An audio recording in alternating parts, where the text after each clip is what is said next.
ทราบหรือไม่ครับว่าในปี 2023 เป็นปีที่โลกทำสถิติร้อนที่สุดเป็นประวัติศาสตร์โลกของเราไม่ได้แค่ร้อนอีกต่อไปเรากำลังเผชิญหน้ากับสิ่งที่สาหัสยิ่งกว่านั่นก็คือภาวะโลกเดือดอันโตนิโอ กูเตเรสเลขาธิการองค์การสหประชาชาติได้กล่าวในที่ประชุมด้านสภาพอากาศว่ามนุษยชาติได้เปิดประตูสู่นรกความร้อนอันน่าสะพรึงกลัวกำลังทำให้เกิดผลอันน่าสะพรึงกลัวตลอดทั้งปี 2023 โลกเผชิญหน้ากับวิกฤตการณ์ทางสภาพอากาศมากมายอย่างที่ไม่เคยเกิดขึ้นมาก่อนอับดุลเฮทูบรวบรวมมาให้ติดตามกันครับ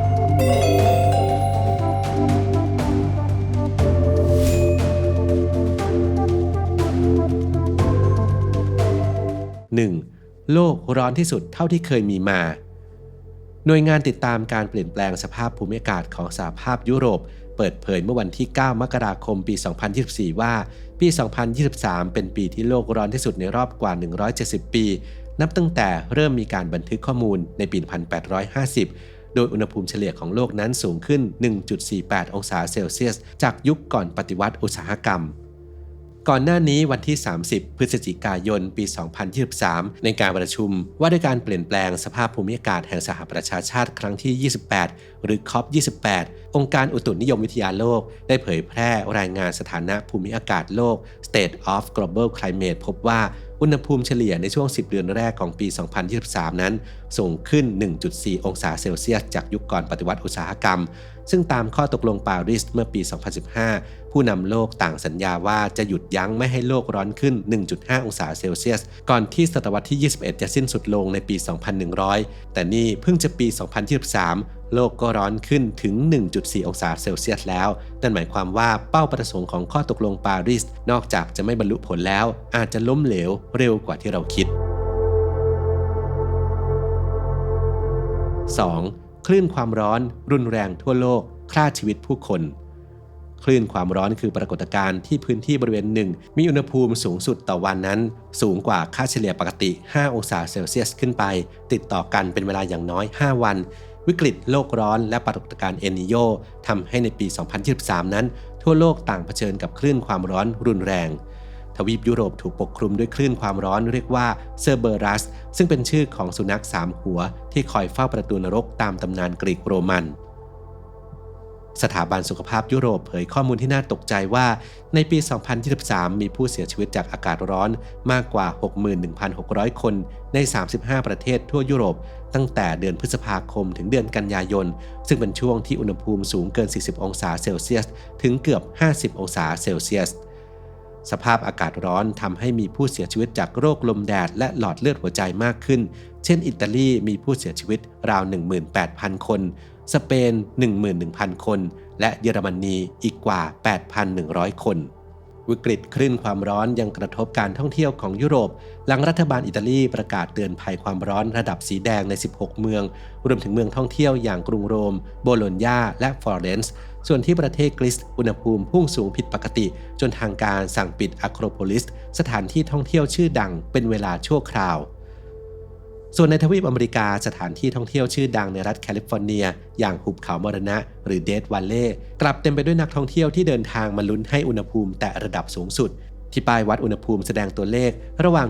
132 ถึง 133 องศาฟาเรนไฮต์หรือ 55 ถึง 56 องศาเซลเซียสหลังอุณหภูมิเฉลี่ยในบริเวณนั้นอยู่ที่ 53 องศาเซลเซียสส่วนในทวีปเอเชียก็ต้องเผชิญกับปีศาจคลื่นความร้อนแห่งเอเชียแม็กซิมิเลโน เฮเรรานักประวัติศาสตร์ที่เชี่ยวชาญด้านสภาพอากาศเผยว่าทวีปเอเชียกำลังเผชิญหน้ากับอุณหภูมิเดือนเมษายนที่เลวร้ายที่สุดในประวัติศาสตร์บางประเทศอุณหภูมิสูงแตะ 42-45 องศาเซลเซียสเช่นอินเดียไทยและเมียนมาลาวเวียดนามเนปาลและจีนซึ่งไม่เคยร้อนขนาดนี้มาก่อนในเวลาหลาย10 ปีโดยเฉพาะที่อินเดียมีผู้เสียชีวิตจากโรคลมแดด 13 คนรักษาตัวในโรงพยาบาลมากกว่า 50 คนหลังจากเข้าร่วมพิธีมอบรางวัลในรัฐมหาราชระที่จัดขึ้นกลางแจ้งส่วนประเทศไทยแม้กรมอุตุนิยมวิทยาจะยืนยันว่าไทยไม่ได้ประสบกับคลื่นความร้อนเป็นเพียงหย่อมความร้อนปกคลุมเท่านั้นแต่ในปี 2023 ก็เกิดสถิติอากาศร้อนที่สุดของประเทศไทยอีกครั้งหลังอุณหภูมิที่จังหวัดตากในวันที่ 15 เมษายนพุ่งสูงถึง 44.6 องศาเซลเซียสเทียบเท่ากับสถิติเดิมที่จังหวัดแม่ฮ่องสอนซึ่งเคยเกิดขึ้นเมื่อเดือนเมษายนปี 2016 3. ไฟป่าที่ปล่อยคาร์บอนมากที่สุดในโลกวิกฤตโลกร้อนยังกระตุ้นให้เกิดไฟป่ารุนแรงในหลายประเทศโดยเฉพาะอย่างยิ่งประเทศแคนาดาซึ่งเผชิญหน้ากับฤดูไฟป่าที่เลวร้ายที่สุดเป็นประวัติการณ์เมื่อไฟป่ามากกว่า 6,500 ครั้งปะทุขึ้นทั่วประเทศที่สำคัญคือไฟป่าทางตอนเหนือที่กินพื้นที่กว่า 18.5 ล้านเฮกตาร์หรือ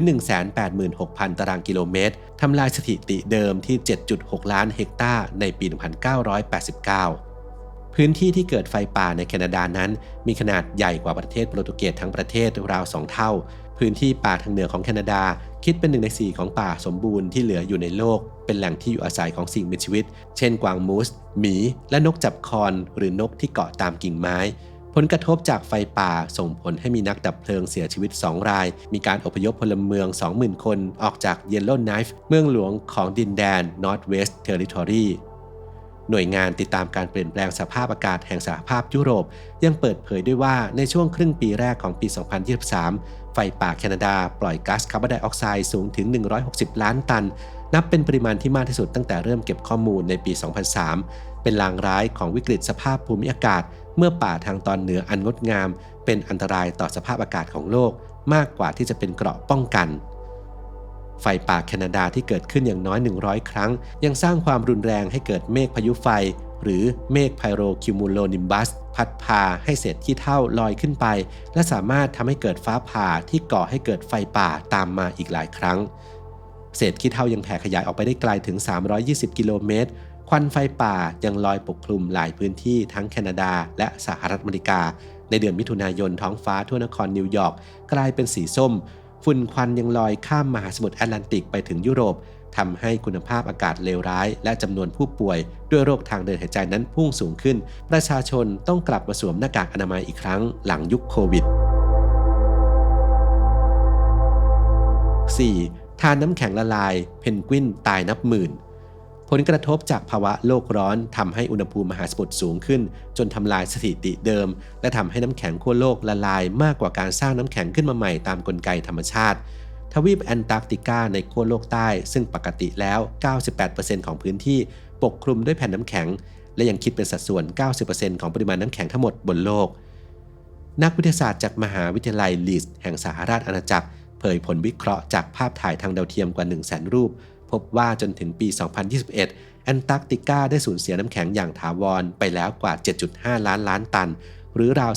40% นับตั้งแต่เริ่มเก็บข้อมูลในปี 1997 ต่อมาในวันที่ 10 กันยายน ปี 2023 ยังพบว่าพื้นที่ทานน้ำแข็งรอบแอนตาร์กติกาเหลือเพียง 16.96 ล้านตารางกิโลเมตรถือเป็นระดับที่ต่ำที่สุดนับตั้งแต่เริ่มเก็บข้อมูลและน้อยกว่าสถิติเดิมถึง 1.03 ล้านตารางกิโลเมตรการที่ทานน้ำแข็งละลายยังทำให้สิ่งมีชีวิตสูญเสียที่อยู่และต้องเสียชีวิตลงในที่สุดเมื่อเดือนสิงหาคมปี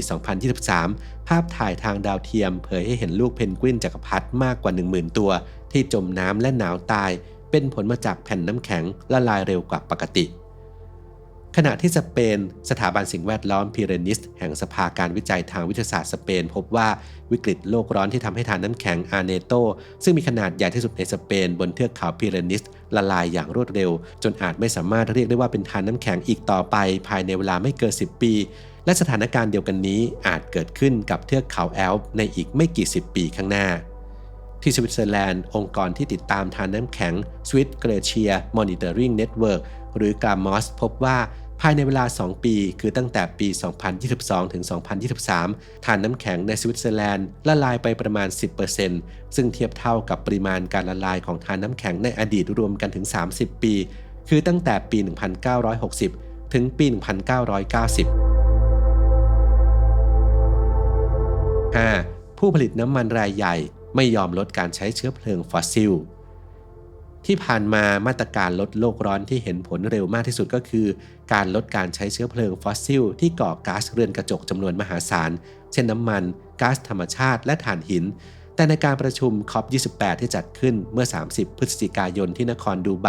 สหรัฐอาหรับเอมิเรตส์แผนการลดใช้เชื้อเพลิงฟอสซิลกลับถูกตัดออกจากร่างสำหรับลงนามเนื่องจากประเทศผู้ผลิตน้ำมันรายใหญ่อย่างซาอุดิอาระเบียและรัสเซียได้คัดค้านแผนดังกล่าวเพราะเห็นว่า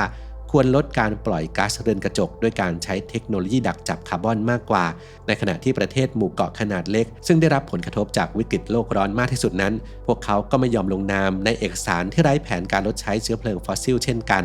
ทำให้ที่ประชุมหาข้อตกลงร่วมกันไม่ได้แม้ว่าจะมีการแถลงว่าอุณหภูมิเฉลี่ยโลกสูงขึ้นเข้าขั้นวิกฤตที่ผ่านมาการประชุมคอปของสหประชาชาตินี้มักถูกนักเคลื่อนไหวสิ่งแวดล้อมวิจารณ์ว่าเป็นการฟอกเขียวมากกว่ามุ่งแก้ปัญหาโลกร้อนอย่างจริงจังและประธานการประชุมครั้งนี้อย่างสุลต่านบินอาเมดอันจาเบอร์ยังเป็นประธานบริษัทน้ำมันที่มีแผนเพิ่มการผลิตน้ำมันอีกด้วยทำให้หลายฝ่ายกังวลครับว่าหากไม่สามารถลดการปล่อยก๊าซเรือนกระจกจำนวนมหาศาลนี้ได้ก็ยากที่จะปิดประตูนรกที่บัดนี้นั้นได้เปิดกว้างขึ้นทุกขณะ